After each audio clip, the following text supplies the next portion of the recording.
নমস্কার। আশা করি সবাই ভালো আছেন। তো এতদিন যারা ভিডিওগুলো দেখে আসছেন পরপর, প্রথমে তাদেরকে ধন্যবাদ জানাই। ধৈর্য ধরে আমার কথা যে শুনছেন তার জন্য অসংখ্য ধন্যবাদ। এবং আমি জানি এগুলো সবার ব্যক্তিগত জীবনে বা সামাজিক জীবনে আমাদের রিয়েল ইস্যু, সেই কারণে অনেকে হয়তো অ্যাট্রাক্ট করছে এই বিষয়গুলো শোনার জন্য। কিন্তু সত্যি কথা বলতে কি, এগুলো মানে এত মনকে নাড়া দিয়েছে যে সমস্ত অরাজকতা চলছে, সেই জন্য আমি বাধ্য হয়ে এ রাস্তাতে নামতে বাধ্য হয়েছি।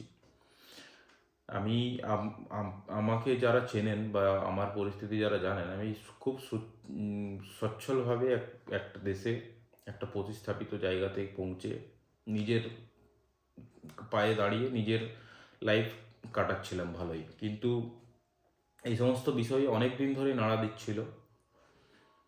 তো নিজের চিন্তাভাবনা করে প্ল্যান করে বসে একটা জায়গা থেকে শুরু করার ইচ্ছা সবসময়ই ছিল। সুযোগ হয়েছে এবং সময় আমি জানি এটা পারফেক্ট টাইম। সেই কারণেই আমাকে এই আসতে আসতে বাধ্য হয়েছি আমি। এবং ধরুন, পশ্চিমবঙ্গের মানুষ বিশেষ করে এই সমস্ত জিনিসগুলো সলভ করার জন্য রাস্তা খুঁজে বেড়াচ্ছে। এবং তাদেরকে সঙ্গে নিয়েই আমরা যে সমস্ত জিনিস আমি আলোচনা করেছি এবং ভবিষ্যতেও আলোচনা করব, সেই সমস্ত প্রবলেমের সমাধান বের করার জন্য আমরা মাঠে নামছি এবং আরও লোকের কাছে পৌঁছাবো। এবং আমার পার্সোনালি ইচ্ছা আছে, আমি তো বেসিক্যালি শ্যামপুর বিধানসভা নিয়েই বলছি, কিন্তু যারা ধরুন শ্যামপুরের বাইরেও আছেন বাঙালিরা, মানে এটা এমন না যে শুধু শ্যামপুরকে বিকাশ করানোর জন্য আমরা ভাবছি। যেহেতু আমি শ্যামপুরের বাসী, সেই জন্য শ্যামপুরের প্রতি আমার টান সব থেকে বেশি সবসময়ই থাকবে। যেমন ধরুন, আমরা বিদেশে গেলেও আমরা আমাদের হার্টের মধ্যে তিরঙ্গাটা এমনভাবে চিপকে গেছে, আমরা বিদেশে থাকলেও আমরা ওই ইন্ডিয়ার জার্সি পরে টিমের খেলা দেখতে ভিড় করে চলে। সব থেকে বেশি ভিড় হয় ইন্ডিয়ার ম্যাচে। বিদেশে থাকলেও যারা বিদেশে চলে গেছে আমাদের দেশ থেকে, কিন্তু দেশাত্মবোধ এবং দেশের প্রতি যে প্রেম, সেটা কোনোদিন আমাদের যায় না। তো মাটির টান, যেটা আমার গ্রামের টানটা আরও বেশি হয়, তো সেই টানগুলো আমাদের যেখানেই থাকি না কেন আমাদের থাকে। এবং সেই কারণেই আমরাও অনেকেই ফিরে এসে গ্রামটাকে যাতে গ্রাম বলুন বা আমাদের বাংলাকে বলুন, যাতে আমরা বেটার করতে পারি এবং কি বলবো, নরকে পৌঁছে যাওয়ার আগে তাকে ফিরিয়ে আনতে পারি, সেই প্রচেষ্টাতে এই উদ্যোগ নিয়ে নামা। এবার ধরুন, বিভিন্ন বিষয়ে যে আলোচনাগুলো করছি তার মধ্যে ধরুন, যে চাকরির সংস্থান যে ভিডিওটা বানিয়েছিলাম, তাতেই শিক্ষার ব্যাপারটা আমি অনেকটাই জোর দিয়ে বলেছি। কারণ সত্যি কথা, আমাদের পশ্চিমবঙ্গে চাকরির সংস্থানটা কৃষি বাদ দিয়ে যদি চাকরির ক্ষেত্রগুলো দেখি, তাহলে শিক্ষা বেসড চাকরিগুলো আমরা বেশি খোঁজার চেষ্টা করি। কিন্তু তার মধ্যেও চাকরির ব্যাপারটা ধরুন ঠিক করলাম, কিন্তু শিক্ষার যে সিস্টেম, সেই ব্যাপারটা যদি আমরা পরিবর্তন না করি, যে আমি বেটার কোয়ালিটি স্টুডেন্টের কথা যে বলছিলাম, যে আমাদের বাংলার সমাজ থেকে বের করব। এবার ধরুন, শিক্ষার পদ্ধতি বা শিক্ষা পৌঁছে দেওয়ার যে একটা ধরুন যে প্রচেষ্টা, বা ধরুন এখন বিশেষ করে প্রবলেম হয়েছে বাড়ি বাড়িতে, যেটা বাবা মায়ের ছোট বাচ্চা বলুন বা ইয়াং টিনেজার বলুন, তাদেরকে নিয়ে যেটা সমস্যাতে যেটা ভোগে, সেটা হচ্ছে ধরুন মোবাইল ফোন। মানে খুবই আসক্ত। আমি তো গোয়াজুক লাইকে গিয়েছিলাম একটা জায়গা, একটা আমাদের পাড়াতে, সেখানে দেখলাম যে 3-4 জন থিম করে এসেছে মোবাইলে আসক্ত। এবং এটা রিয়ালিটি, সেই জন্যই মানুষের মধ্যে বিভিন্ন প্রোগ্রামে বলুন, কোথাও প্রদর্শনী হোক বলুন, এটা বেরিয়ে আসছে। এবং এটা প্রবলেমটার কারণে কি হচ্ছে, শিক্ষা ব্যবস্থা, মানে শিক্ষা প্রতি যে আসক্ত করা বাচ্চাকে, তো সেটাতে প্রতিটা বাড়িতেই প্রায় পরিশান হয়ে আছে। তো সেই শিক্ষা ব্যবস্থাকে কিভাবে বেটার করা যায় এবং কিভাবে স্টুডেন্টদেরকে আরও অ্যাট্রাক্টেড করা যায়, ধরুন বা আরও ভালো, আমি আরও ক্লাস 8 থেকে 9 থেকে আমি যদি ল্যাব দিতে শুরু করি, সেটা, এবং তাদের যদি প্র্যাকটিক্যাল এক্সপিরিয়েন্স দিতে শুরু করি, তাহলে ধরুন তারা হয়তো সেই শিক্ষাটাকে আরও মানে অ্যাপ্রোচ করার চেষ্টা করবে। যেটা ধরুন থিওরিটিক্যাল মেথডে শেখার শেখানোর চেষ্টা করি। সেটা আগে কি হতো, আগেকার দিনে ডান্ডা চলতো। সত্যি কথা, যারা 40, 45, 30, 25-এর উপরেও ঊর্ধ্বে বয়স হয়ে গেছে, তারা হয়তো ছোটোবেলাতে দেখেছে যে স্কুলে স্কুলে টিচার, এক একজন টিচার তো ডান্ডা নিয়ে ঘুরতো। ছড়ি ছাড়া আমাদের শিক্ষা হতো না, কিন্তু সেই জিনিসটা তো এখন অনেক হয়ে গেছে। সেই জন্য তো টিচারদের মানে স্টুডেন্টদেরকে অ্যাট্রাক্ট করার জন্য আরও নতুন কিছু যদি ইকুইপমেন্ট নিয়ে আসি, ধরুন একটা ফিজিক্সের কোনো কিছু বোঝাচ্ছি, যেটা প্রায় ধরুন যতক্ষণ না আমরা এইচএস লেভেলে যাচ্ছি ততক্ষণ ল্যাব নেই, কিন্তু সেই সমস্ত জিনিসগুলো আমরা যদি মানে ছোট থেকেই ক্লাস 8, 9 বা 10-এই যদি আমরা দেখাতে শুরু করি, স্টুডেন্টরা আরও অ্যাট্রাক্টেড হবে। বা ধরুন আরও প্র্যাকটিক্যাল বেসড যদি টিচিংটা আমাদের হয়, এবং অনেক সাবজেক্ট আছে যে ওভার বার্ডেন, মানে যেটার পড়ার কোনো প্রয়োজন নেই, এক গাদা মোটা বই, সেটা হয়তো লাইফে কোনো কাজেই লাগবে না। মানে আমি ফরেন কান্ট্রির যদি এডুকেশন সিস্টেমের কথা বলি, তারা যেটা প্রয়োজন সেটা ছাড়া বাকিগুলোকে অপশনাল হিসেবে রেখে সেগুলোর উপর জোর দেয়। প্র্যাকটিক্যাল বেসড, ধরুন কম্পিউটার শেখাচ্ছে, বা ধরুন একটা মানে থিওরিটিক্যাল বা ধরুন কোনো এক যদি সাহিত্যের দিকেই যদি একটা স্টুডেন্ট যেতে চায়, তাহলে তাকে ধরুন এক গাদা পড়িয়ে মুখস্থ করিয়ে লেখানোর থেকে যদি অন্য পদ্ধতিতে আরও যারা টিচার এবং টিচিং অ্যাসোসিয়েশনের সঙ্গে যারা যুক্ত আছে, তারা বেটার সাজেশন দিতে পারবে। ব্যাপারটা কি, রোটেশন করে কিছু চেঞ্জ নিয়ে এসে যদি নতুনত্ব আনা যায়, তাহলে শিক্ষা ব্যবস্থা আরও ইজি করে স্টুডেন্টদেরকে অ্যাট্রাক্ট করে, এবং সেই শিক্ষা ব্যবস্থা সুদৃঢ় করলে, তাহলে যে আমরা কম কোয়ালিটি, লো কোয়ালিটি, আমি তো টিচারদের সঙ্গে বিভিন্ন ক্ষেত্রে কথা বলি, সেটা স্কুল হোক বা কলেজের প্রফেসর হোক, তাদের সঙ্গে অনেক আমি কথা বলেছি, এবং তাদের অভিযোগ হচ্ছে এখন স্কুলে স্টুডেন্টরা আসতেই চায় না, আসলেও টিচারদের যে পড়ানোর পদ্ধতি তাতে পছন্দ না, অ্যাট্রাক্টেড না, অনেক কিছু এই সমস্ত ধরনের কথাগুলো আছে, এবং সেই যে কোয়ালিটি স্টুডেন্ট তারা পাচ্ছে না, তাদের মুখ থেকে সরাসরি কনফেস তারা করেছে। এবার ধরুন মেন সত্যি কথা বলতে, যেটা আগের ভিডিওতেও বলেছি, প্রাইমারি এডুকেশন, সেটা প্রাইমারি ক্লাস 4 পর্যন্তই বলুন, বা ক্লাস 5 থেকে ক্লাস 10 বা এইচএস, এই লেভেল পর্যন্ত যে প্রাইমারি এডুকেশনটা গড়া থেকে যেটা বাঁধা আমরা বলি বাংলা ভাষায়, সেই জিনিসটা কম হওয়ার কারণে লো কোয়ালিটি স্টুডেন্ট, এবং সত্যি স্টুডেন্টরা যখন এইচএস পাস করে বেরিয়ে যায়, তারপর এমন একটা পরিস্থিতিতে পড়ে যায় যে সে না যেতে পারছে পিছনে গিয়ে প্রাইমারি শিক্ষাটাকে বেটার করে আবার নিজেকে গড়ে তোলা, আর না আগিয়ে গিয়ে কোথাও একটা বেটার কলেজে বা ইউনিভার্সিটিতে ভর্তি হতে পারছে। তো অনেক স্টুডেন্ট এই এতে ভুক্তভোগী হয়। কিন্তু এবার সরকারি তন্ত্র চালিয়ে এবং সরকারি সিস্টেম চালিয়ে যদি এডুকেশন সিস্টেমটাকে বেটার করা যায়, বেটার কোয়ালিটির টিচার নিয়োগ করা যায়, বেটার যদি স্কুলের ইনফ্রাস্ট্রাকচার বেটার করা যায়, তাহলে শিক্ষা ব্যবস্থা বেটার হয়, এবং আমাদের বাংলা মানে শিক্ষিত সমাজ, বাই অ্যান্ড লার্জ বাংলা হচ্ছে শিক্ষিত সমাজ। সে গ্রামেই হোক, শহরেই হোক, বা একদম প্রত্যন্ত গ্রামেই হোক, তো সবাই স্কুলে যেতে চায়, এই আগ্রহটা আছে। কিন্তু তাদেরকে যদি সেই ফেসিলিটি আমরা না দিই, তাহলে স্টুডেন্টরা স্কুল থেকে, কলেজ থেকে বিমুখ, এবং এই সমস্ত মানে লো কোয়ালিটি স্টুডেন্ট আমরা প্রডিউস করে থাকি। এবং ধরুন অনেক ব্যাপার আছে, যেমন ধরুন আমাদের যদি টার্গেট করে, ধরুন একটা কেন্দ্র সরকার থেকে একটা টার্গেট করেছিল যে পোডিয়ামে কি করে পৌঁছায়, মানে স্পোর্টস যারা অ্যাথলেটিক্স খেলছে তাদেরকে কিভাবে পোডিয়াম পর্যন্ত নিয়ে যায়। পোডিয়াম মানে হচ্ছে যেখানে পুরস্কারটা দেওয়া হয়, মেডেলটা দেওয়া হয়। তো টার্গেটটাই, প্রকল্পটার নাম ছিল hit the podium something, hit একটা প্রকল্প ছিল। ওটার টার্গেট ছিল কি, কিভাবে একটা স্পোর্টস পার্সনদেরকে আমি ফেসিলিটি দিচ্ছি, সব কিছু করছি, কিন্তু টার্গেটটা থাকবে কিন্তু গিয়ে মেডেল নিয়ে আসা। এবার ধরুন ওই রকমভাবে টার্গেট করে আমাদের যদি এডুকেশন সেক্টরে যদি করা হয় যে গ্র্যাজুয়েট করব, সমস্ত স্টুডেন্টদেরকে গ্র্যাজুয়েট করাবো, এটা যদি টার্গেট করা যায়, তাহলে কি হয়, অনেকে মাধ্যমিক বা এইচএসের পরে পড়া ছেড়ে দেয়, সেটা আর্থিক কারণেই হোক বা ইনকামের কারণেই বাধ্য হয়ে ছেড়ে দিতে হয়। আবার অনেক ক্ষেত্রে কি হয় যে টিউশনের খরচা বা বই বা এই সমস্ত ফিজ এইসব জিনিসগুলো না দিতে পেরে বাধ্য হয়ে গ্র্যাজুয়েশনটা আর করা হয় না।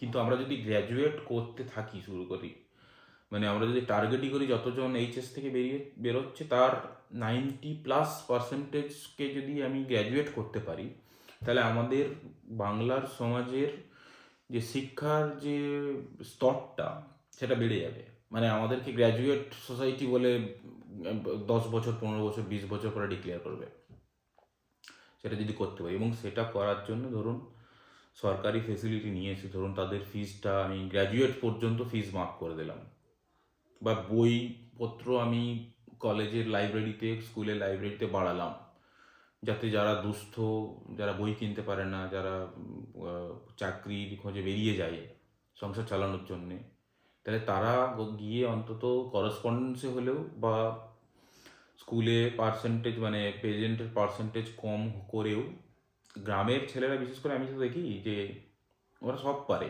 মানে আপনি সারাদিন খেটে এসেও হয়তো সন্ধ্যাবেলা পড়ছি, মানে আমরাও পড়েছি, মানে সারাদিন জমিতে কাজ করে বা খেলতে গিয়ে এসেও আমরা সন্ধ্যাবেলা পড়ছি। তো গ্রামের ছেলেরা অনেকেই আছে, ধরুন তাদেরকে যদি সুযোগ সুবিধা দেওয়া হয়, উৎসাহ দেওয়া হয়, তারা হয়তো নিজেরা মানে সাংসারিক কারণে যদি চাকরি করতেও যায়, একটা অর্থ উপার্জনের উপায় বের করে, তারা গ্র্যাজুয়েশনের পড়াশুনোটাও পাশাপাশি চালিয়ে যেতে পারে। এবং ওদেরকে টার্গেট করে গ্র্যাজুয়েট বানানো যদি টার্গেট আমরা করি, তাহলে আমাদের সমাজের শিক্ষার স্তরটা বাড়বে ধীরে ধীরে। অনেক স্কুল ছুট ছেলে আছে, অনেক রকমের ব্যাপার আছে, এবং সেগুলো যদি আমরা কাউন্সিলিং করতে থাকি যে কেন একটা স্টুডেন্ট বা মানে ছেলেরা বলুন মেয়েরা বলুন তারা কেন ছেড়ে যাচ্ছে, সেইগুলো যদি আমরা মানে টার্গেট করে কাউন্সেলিং করে ব্যাপারটাকে যদি সলভ করতে পারি, এবং তার পর্যাপ্ত যদি আমরা বিকল্প নিয়ে আসি এবং তাদেরকে যদি অপশান দিই, তাদের সেই ছোটোখাটো প্রবলেমগুলো আমরা যদি মিটিয়ে দিই, তাহলে দেখবেন অনেক স্টুডেন্ট আবার ফিরে আসছে এবং অনেকেই গ্র্যাজুয়েট হতে চায়। এবং অনেক বাবা মা এখন, বিশেষ করে যারা বাবা মা হয়ে গেছে, তারা ধরুন গ্র্যাজুয়েট যদি না হয় বাট উপযুক্ত শিক্ষা না থাকে, তাদের ছেলে মেয়েদেরকে পড়াতে গিয়ে তারা বিশাল প্রবলেমের মধ্যে পড়ছে। টিউশন টিচারের উপর ভরসা, স্কুলের উপর ভরসা। এবার যখনই তার ছেলেমেয়েরা বইটা খুলে বসছে, সে নিজে তো কিছু দিতে পারছে না, সে নিজে ভাবছে যে আমি যদি গ্র্যাজুয়েট হতাম বা আমার যদি শিক্ষাটা একটু বেশি হতো, তাহলে আমার ছেলেকে মেয়েকে পড়াতে পারতাম বিশেষ। কিন্তু সেই জিনিসগুলো সে না করার কারণে এই গ্যাপটা রয়ে গেছে। তাহলে যদি আমরা যদি এই এখন কারেন্ট জেনারেশনকে যদি টার্গেট করে গ্র্যাজুয়েট করাই, তাহলে তারা যদি ফ্যামিলি করে বা নিজের বাচ্চাদেরকেও যদি পরে পড়ানোর ক্ষেত্রে যদি বাধাগুলো এখনকার মা বাবারা ফেস করছে, সেটা ওরা ফেস করবে না। তাহলে সমাজে যে যে যে পরবর্তী জেনারেশন যে বাচ্চাগুলো উঠে এসে তাদের যে পড়া এবং স্কুলের যে সিলেবাসের মধ্যে যে গ্যাপ, সিলেবাসটা থেকে পিছিয়ে থাকা যে প্রবলেম, সেটা অনেকটা মিটে যাবে। এবং সেটা একটা প্রকল্প হিসাবে করতে হবে যে সবাইকে গ্র্যাজুয়েট করানো, make everyone graduate, something like that, এরকম ধরনের যদি প্রোগ্রাম করা যায়।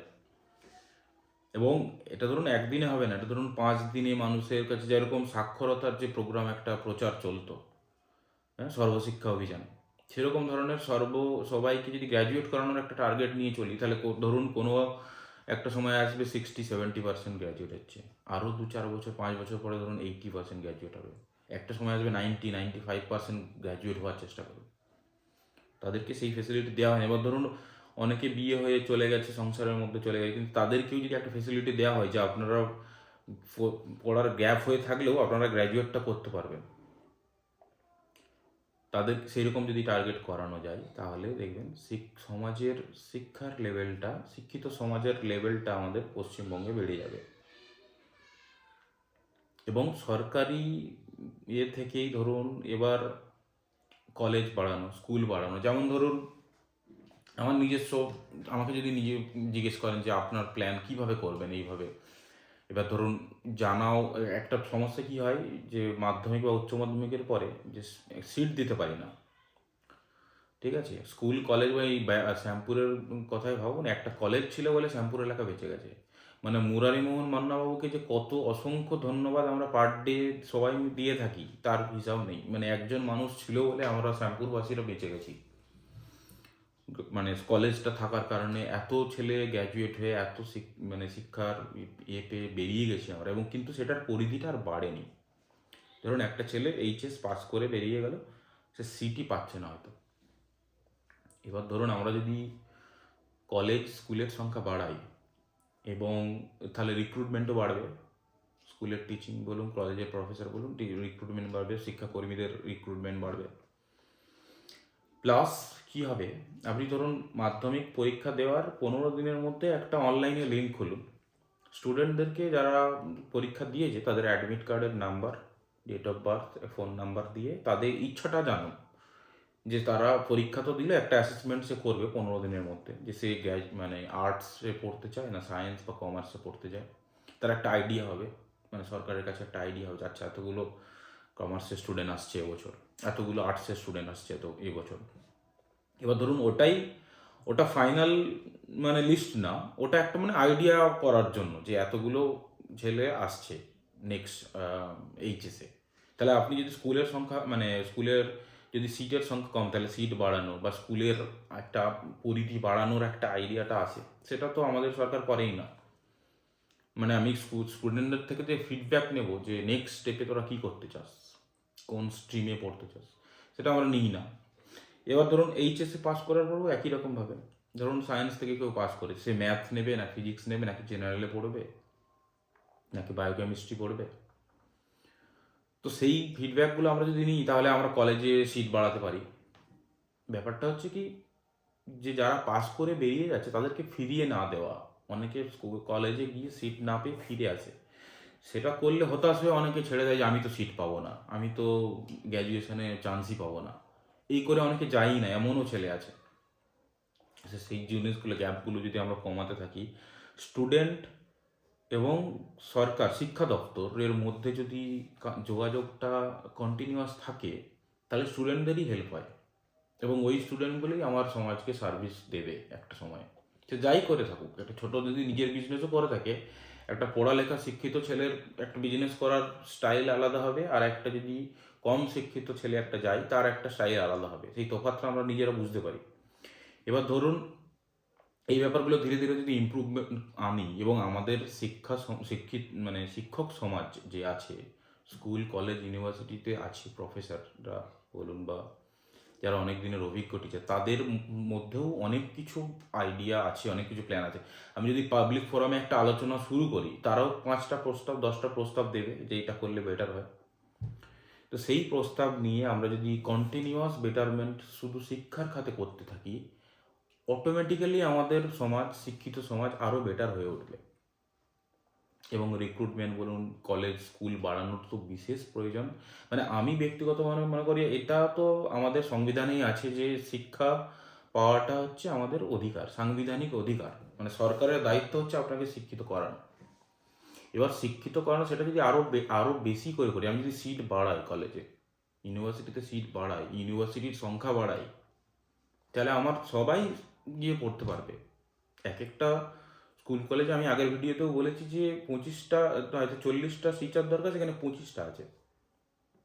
তাহলে সেই রেশিওটাও যদি আমরা কমিয়ে আনতে পারি, বা শিক্ষকের সংখ্যা যদি বাড়াতে পারি, তাহলে স্টুডেন্টদের মধ্যে যে আগ্রহ, ধরুন এক একটা ক্লাস আছে 100 জনের ক্লাস, একটা টিচার 100-150 জনের যদি ক্লাসে একজন যদি টিচার পড়ায়, পিছনের বেঞ্চে বসে সেই ছেলেটা জানবে কি হচ্ছে না হচ্ছে। তাহলে মনিটরিংটা কম হয়ে যাচ্ছে, টিচারদেরও কিছু করার নেই, তাকে বাধ্য হয়ে চালাতে হচ্ছে ক্লাসরুমে গিয়ে। কিন্তু তার যদি ম্যান পাওয়ারটা বাড়ে সেই স্কুলে বা কলেজে, তাহলে আরও বেটার টিচিং মানে শিক্ষা দেওয়া যায় আমাদের। এবার ধরুন এই জিনিসগুলো মানে যারা ছিল তো ভাবেইনি, কোনোদিন ভেবে দেখেনি যে এবছর ধরুন আমাদের পশ্চিমবঙ্গে 40টা ইউনিভার্সিটি আছে। আমি কথার কথা একটা এক্সাম্পল হিসেবে ধরছি, নেক্সট ইয়ারের মধ্যে বা নেক্সট 5 ইয়ারের মধ্যে আরও 10টা-12টা ইউনিভার্সিটি বাড়াবো টার্গেট। স্কুল ধরুন আমি 20% স্কুলের সংখ্যা বাড়াবো, যতগুলো স্কুল আছে। আমি দেখিনি, আমি যবে থেকে আমার জন্ম হয়েছে এখানে যে স্কুল ছিল সেই স্কুল আছে, আর স্কুল বাড়েনি। কিন্তু স্টুডেন্টের সংখ্যা কি কমেছে? না, স্টুডেন্টের সংখ্যা বেড়েছে। তাহলে সেই স্টুডেন্টগুলো যাচ্ছে কোথায়? মানে সেই পোলট্রি ফার্মের মতো স্টুডেন্টদেরকে ঢুকিয়ে দেখে যাতায়াতি করে আমি মানে কী ফলটা পাচ্ছি?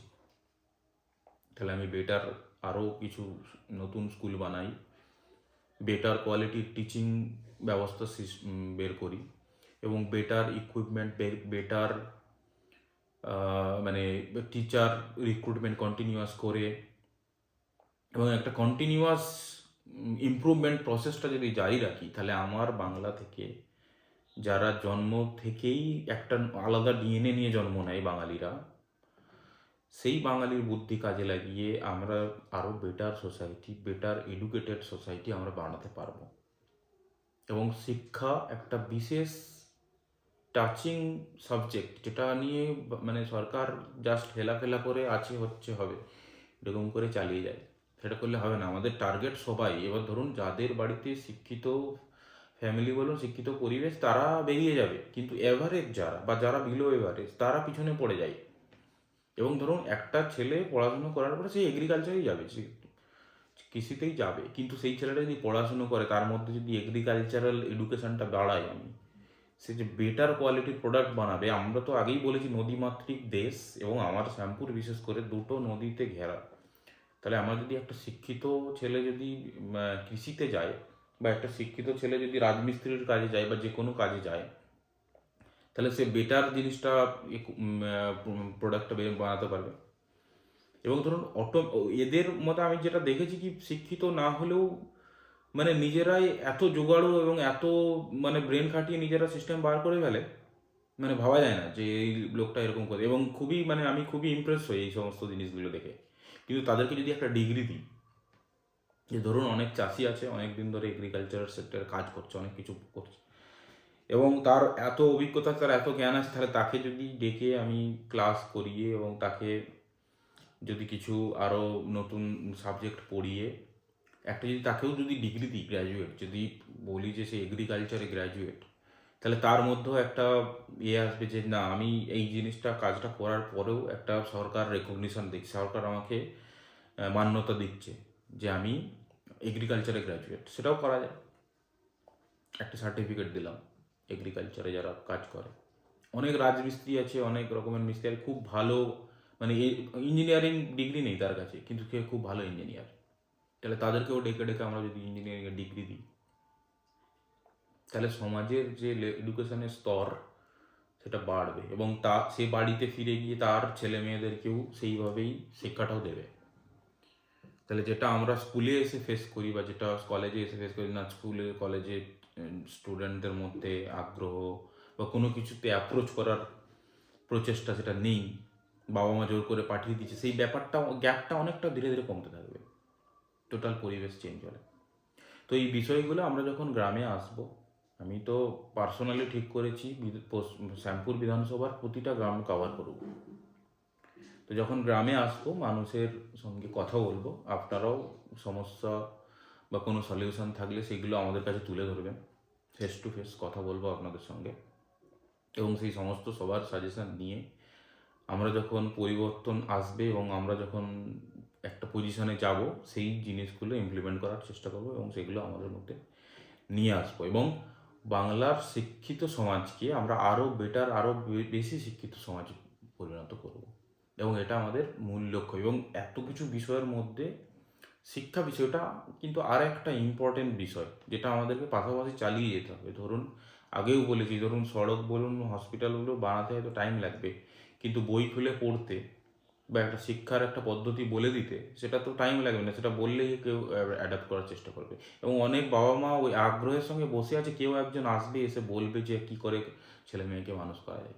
আপনি পাড়াতে গিয়ে যান না, একজন শিক্ষিত ছেলে কলেজ পাস করা, ইউনিভার্সিটি পাস করা যদি গ্রামের মধ্যে চলে যায়, বাবা মা এরা যারা আছে পাড়ার, তারা পুরো হামলে পড়ে, যা বলুন আমার ছেলেটাকে কীভাবে বেটার করতে পারি, কীভাবে তার পড়াশোনাতে জেদ ফেরাতে পারি, বা তাকে এমন কী পদ্ধতিতে পড়াতে পারি যাতে সে সেটা ভালো করে শিখতে পারে। বিশেষ করে টিউশন টিচারের তো হিউজ ডিমান্ড। ভালো টিউশন টিচার মানে তার সে গ্যাপ টাইম নেই তার হাতে। আমি যদি নতুন একটা ছেলেকে ভর্তি করতে চাই, তো চাই মানে শিক্ষিত সমাজ চাই যে বেটার হতে, আরও বেটার করতে, কিন্তু পথ দেখানো বা সরকার থেকে ইনিশিয়েটিভ নিয়ে তাদের কাছে পৌঁছানো, সেই গ্যাপটা বিশাল। মানে ভাবা যায় না যে এতখানি গ্যাপ করে রেখেছে। কিছু লোক আছে কি, আমি মানে সাদা কুর্তা পরে উপরে কোট চাপিয়ে মানে নেতা হয়ে ঘুরে বেড়াচ্ছি, কিন্তু এইসব জিনিসগুলো মানুষের কাছে অ্যাপ্রোচ করা, মানুষের কাছে পৌঁছানো, সেই জিনিসগুলো টোটাল গায়েব করে দিয়েছে। আপনি স্কুলেই ডিবেট শুরু করেন না টিচারদের মধ্যে যে এই জিনিসটা কীভাবে করা যায়, সেখান থেকেই 5টা সাজেশন উঠে আসবে এক একটা স্কুল থেকে। তাহলে সেই সিস্টেমগুলো ধীরে ধীরে ফিরিয়ে আনতে হবে এবং ধীরে ধীরে আমাদেরকে আরও বেটার করলে আমাদের সমাজ, বাঙালি সমাজ, শিক্ষিত সমাজ আরও বেটার হবে। এই বলে আজকের এই ভিডিও এখানে সমাপ্ত করছি। পরবর্তী আরও অন্য টপিক নিয়ে নতুন ভিডিওতে আসবো। ধন্যবাদ, সবাই ভালো থাকবেন, নমস্কার।